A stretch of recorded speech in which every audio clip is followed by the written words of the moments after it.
Assalamu alaikum to everyone. Our today's topic is law of constant return scale, or it is known by another name, law of constant costs. This topic pertains to HSE Part II. Before we will explain this law with the help of the table and diagram, let us have a brief reflection on the meaning of law of constant costs, or you can say law of constant returns.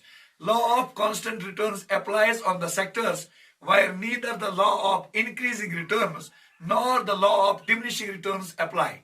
There applies a new law which is known as law of constant returns. This law explains that when a producer tries to increase his production, for increasing his production, he is using the successive units of the variable factor, or he is increasing his inputs successively with a view to increase the production. Production here increases, but increases with the same proportion. I mean to say the percentage increase in the production, the percentage increase in the returns is exactly equal to the percentage increase of the variable factor. Returns are increasing with the same proportion. Margin returns are remaining same, and average cost also remains same. When average cost remains same, that is why this law is known by another name, law of constant costs.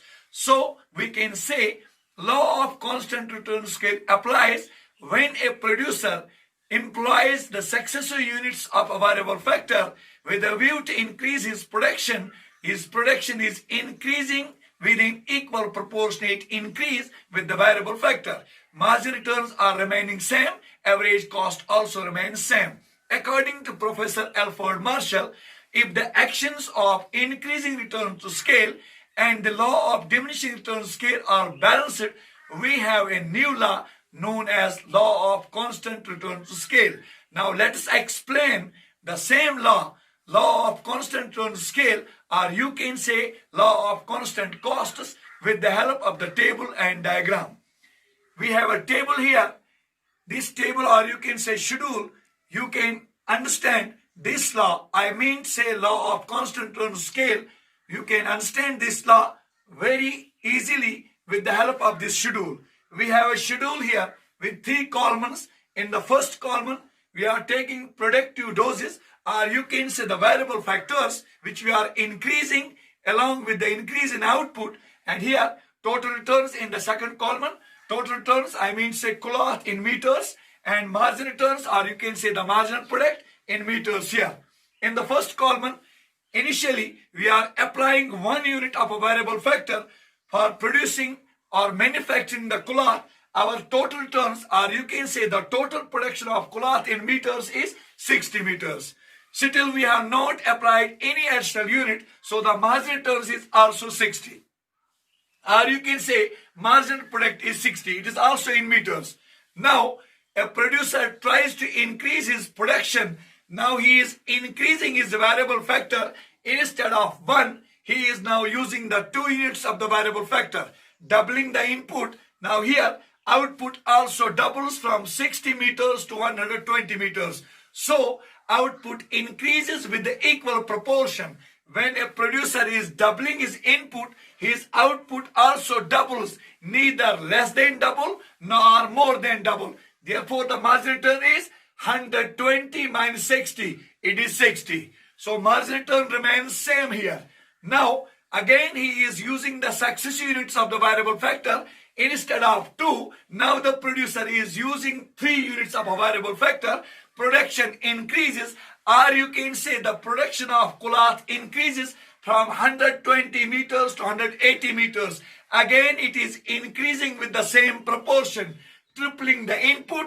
Output also triples, neither less than triple nor more than triple. Margin return remains same, 180 minus 120, it is again 60. Now the producer again uses the successive units of the factor with a view to increase his production. Now he is using, instead of 3, he is using the 4 units of his inputs, and production increases from 180 meters to 240 meters of cloth. Margin returns are 240 minus 180, it is again 60. It is for the first time margin returns are remaining constant. we have seen in the increased return scale, marginal returns were increasing. We have seen in the diminishing return scale, marginal returns were decreasing. For the first time here in the constant return scale, marginal returns are remaining same. Now lastly, he is using now the 5 units instead of 4 with the view to increase his production. Again, the production increases with the same proportion from 240 meters of cloth to 300 meters of cloth. Our marginal return again is same. 300 minus 240, it is 60. So it is clear that in the table, as a producer is going to increase his inputs, he is going to increase his variable factors from 1, 2, 3, 4, and 5. His returns are increasing from 60 meters to 120, then 180, then 240, then 300, but are increasing with the same proportion. And the marginal returns are remaining same with every successive employment of the variable factor. This explains, this clearly gives us a picture that margin returns are remaining same in the law of constant returns scale. Now the similar schedule can be explained with the help of the diagram. We have a diagram here. We are saying that this diagram has no base. It is only a graphical representation of the above schedule. We have the two axes here, horizontal axis and vertical axis. Along horizontal axis, we are taking the units of the variable factors, and along vertical axis, or you can say y-axis, we are taking the margin returns. And we see here, we have 1, 2, 3, 4, and 5 units of a variable factor. And here, margin returns 30, 60, 90, and 120. When see column number 1 and 3, when producer uses 1 unit of labor, his margin return are 60. When he uses 2, margin return remains same. When it uses 3 units, margin returns are same. So with excessive employment of the variable factor, his margin return are remaining same. So we are drawing a return scale curve in the shape of CR, which is parallel to horizontal axis, explains the nature of the law of constant returns. And remember that when we were drawing the curve in the law of increased return scale, the curve was sloping upwards, showing the nature of law of increased returns. And when we are drawing the curve in the law of diminishing returns, curve was sloping downwards, showing the nature of the law of diminishing returns. And here, the curve is sloping parallel to horizontal axis, explains that with every successive increase in the variable factor, our total margin returns are remaining same.